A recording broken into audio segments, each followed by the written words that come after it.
ओम नमः शिवाय। नमस्कार दोस्तों, आइए सुनते ही शिव महाप्राण की कथा।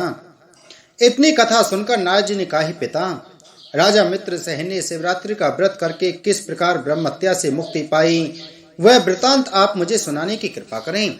ब्रह्मा जी बोले, हे पुत्र, शिवरात्रि का व्रत मुक्ति को देने वाला है। फाल्गुन कृष्ण चतुर्दशी के दिन इस व्रत का जागरण, शिवलिंग दर्शन तथा उन पर बेलपत्र चढ़ाना अत्यंत फलदायक कहा गया है। मोक्ष प्रदान करने में अन्य कोई व्रत इतना शीघ्र प्रभावशाली नहीं है।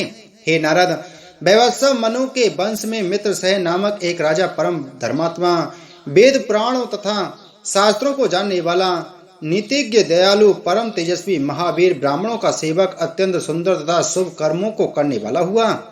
उसकी पत्नी का नाम दमयंती था, जो राजा नल की पत्नी दमयंती के समान परम पतिव्रता थी।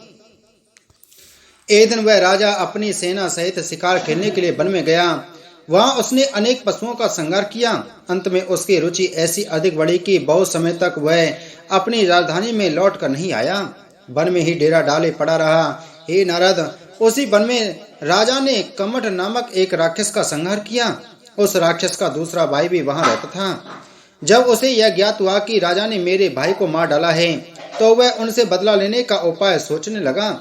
निदान वह मनुष्य का रूप धारण कर राजा के पास पहुंचा और उनसे यह प्रार्थना करने लगा कि आप मुझे अपना सेवक बना लें। राजा ने उस राक्षस की माया को नहीं जाना तथा उसे अपना रसोइया नियुक्त कर दिया। जब कुछ दिन पश्चात राजा अपनी राजधानी में लौटकर आया, तो उसने बड़ी प्रसन्नता पूर्वक अपने गुरु वशिष्ठ जी को भोजन का निमंत्रण भेजा। भोजन तैयार करने के लिए राजा ने उसी रसोइया रूपधारी राक्षस को आज्ञा दी। हे नारद, उस रसोइया राक्षस ने राजा का अहित करने के हेतु जो भोजन तैयार किया, उसमें मनुष्य का मांस पका दिया। जिस समय वह भोजन वशिष्ठ जी के सम्मुख परोसा गया, उस समय वशिष्ठ जी ने अपनी योग दृष्टि द्वारा यह जान लिया कि भोजन में मनुष्य का मांस मिला हुआ है। तब उन्होंने अत्यंत क्रुद्ध होकर राजा मित्रसेन को यह शाप दिया कि तुम 12 वर्ष तक राक्षस बनकर रहोगे। वशिष्ठ जी द्वारा इस प्रकार शाप दिए जाने पर जब राजा ने विचार किया, तो उसे भी यह ज्ञात हो गया कि इस भोजन में रसोइये रूपधारी राक्षस ने मुझसे अपने भाई की मृत्यु का बदला लेने के लिए मनुष्य का मांस जानबूझकर मिला दिया है। फिर भी राजा का इसमें कोई दोष नहीं था। अस्तु उन्होंने जब यह देखा कि वशिष्ठ जी ने निर्दोष होते हुए भी मुझे शाप दिया है, तो उसने यह इच्छा की कि मैं भी वशिष्ठ जी को शाप देकर यह प्रमाणित करूं कि निर्दोष व्यक्ति को शाप देना उचित नहीं है। तब रानी ने राजा को वशिष्ठ जी को शाप देने से रोक दिया। राजा मित्रसेन उसी क्षण राक्षस रूप हो गया और कलमासपाद के नाम से प्रसिद्ध हुआ। हे नारद, राजा कलमासपाद वन में जाकर बहुत से जीवों को दुख पहुंचाने तथा उन्हें मारकर खाने लगा। एक दिन उसने एक युवा ब्राह्मण को, जो अपनी युवा स्त्री के साथ रमण कर रहा था, जा पकड़ा।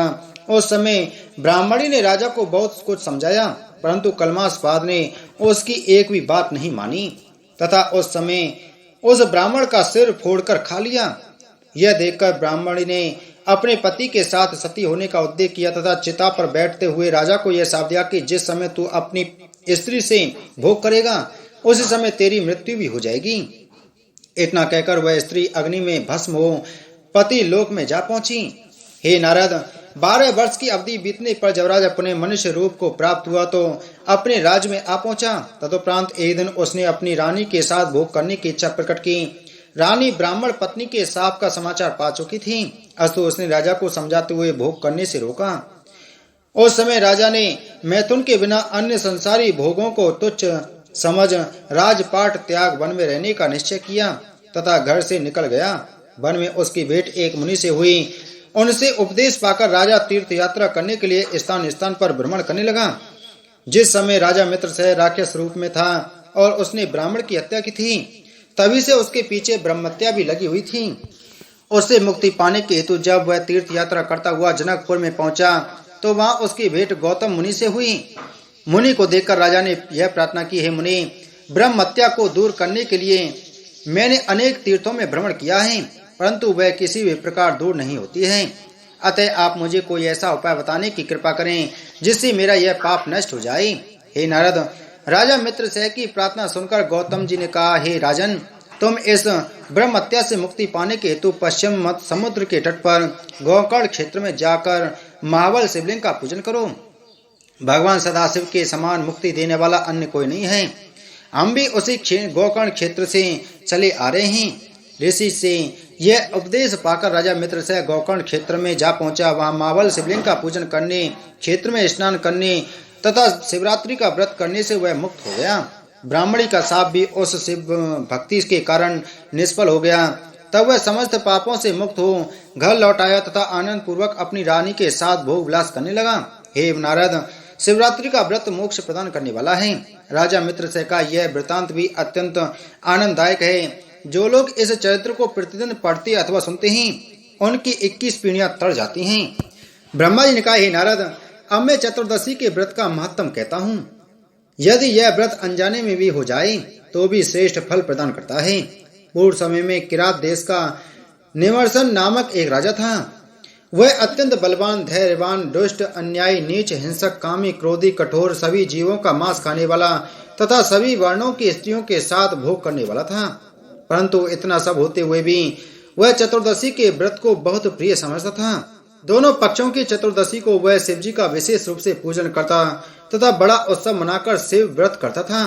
उस दिन वह शिव जी के सम्मुख नृत्य गायन कर सब लोगों को दान देता तथा सभी पाप कर्मों को त्याग देता था। हे नारद, विमर्शन की रानी का नाम कुमुदवती था। वह परम सुशीला, पतिव्रता तथा कला कुशल थी। एक दिन उसने अपने पति को अधर्मों में लिप्त देखकर इस प्रकार कहा, हे स्वामिन, आप प्रतिदिन मांस भक्षण करते हैं तथा सभी प्रकार की स्त्रियों के साथ भोग विलास में संलग्न रहते हैं। आपने बहुत से जीवों का वध भी किया है तथा प्रत्येक प्रकार का पाप कर्म आपको प्रिय है, परंतु इतने पर भी आप शिव जी का पूजन किया करते हैं। यह देखकर मुझे अत्यंत आश्चर्य हुआ है। अस्तु मैं आपसे यह जानना चाहती हूँ कि आपने शिव जी के प्रति ऐसी प्रीति का उपदेश कहाँ प्राप्त किया है। हे नारद, रानी के ऐसे वचन सुनकर विमर्शन ने हंसते हुए उत्तर दिया, हे रानी, पूर्व जन्म में मैं एक कुत्ता था तथा प्रतिदिन पंपासुर नामक नगर में भ्रमण किया करता था। मेरा संपूर्ण जीवन भूख प्यास से व्याकुल हो इधर उधर भ्रमण करते हुए व्यतीत हुआ। संयोगवश एक दिन मैं एक शिव मंदिर के सम्मुख जा पहुंचा। उस समय शिव मंदिर में शिव जी के अनेक भक्त पूजन कर रहे थे। मुझे वहां खड़े देखकर उन शिव भक्तों ने मुझे मारकर भगाया तो मैं कुछ देर के लिए तो इधर उधर हट गया, परंतु फिर भी शिवलिंग पर चढ़ी हुई सामग्री को खाने की इच्छा से उसी स्थान पर जा पहुंचा। मैं उस सेवाचल के चारों ओर बार बार चक्कर काटता हुआ भोजन के लोभ से शिव जी का पूजन देखता रहा। तब मुझे मंदिर के पास से हटते ना देखकर एक मनुष्य ने अत्यंत क्रुद्ध हो मेरे ऊपर बाण का प्रहार किया। उस बाण के लगते ही मैं निर्जीव होकर पृथ्वी पर गिर पड़ा। इस प्रकार से पूजन देखते हुए मेरी मृत्यु हुई। हे प्रिय, इस प्रकार मैंने शिव पूर्व जन्म में चतुर्दशी का पूजन तथा दीपों की माला देखी थी। उस पुण्य के कारण मैं भूत, भविष्य तथा वर्तमान तीनों कालों का संपूर्ण हाल जानता हूँ। पूर्व जन्म के संस्कार के कारण मैं भक्ष्य अभक्ष्य सभी जंतुओं को खाता हूँ, तो भी चतुर्दशी के दिन शिव जी का पूजन करना नहीं छोड़ता।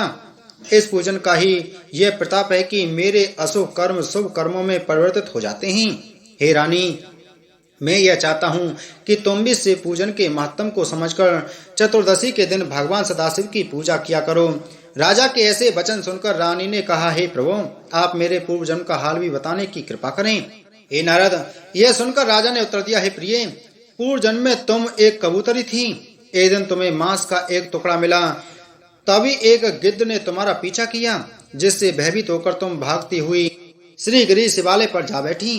परंतु गिद्ध ने वहां भी पहुंचकर तुमसे मांस का टुकड़ा छीन लिया तथा तुम्हें घायल करके उड़ गया। उसी घायलावस्था में तुम शिवालय में गिरकर मृत्यु को प्राप्त हो गई। मृत्यु के समय तुमने शिवलिंग के दर्शन किए। उस पुण्य प्रताप से इस जन्म में तुम हमारी रानी हुई हो।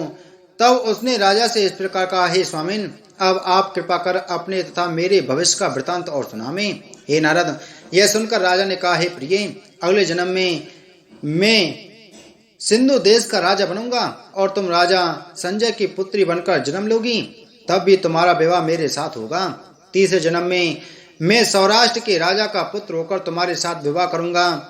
तब तुम कलिंग देश के राजा की कन्या बनकर जन्म लोगी।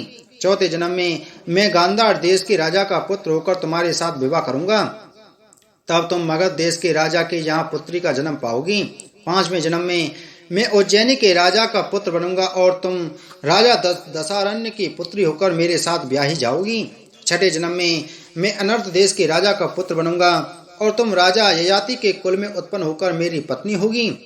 तदुपरांत सातवें जन्म में पांचाल देश के राजा पद्मपर्ण के रूप में मेरा जन्म होगा और तुम विदर्भ देश के राजा के घर में वसुमती नाम से जन्म ग्रहण करोगी। जब तुम्हारे पिता स्वयंवर की रचना करेंगे तो मैं अन्य राजाओं को जीतकर तुम्हें ले जाऊंगा और तुम्हारे साथ विवाह करूंगा। उस समय हम दोनों भगवान सदाशिव की पूजा में संलग्न होकर भोग विलास करते हुए संतान उत्पन्न करेंगे।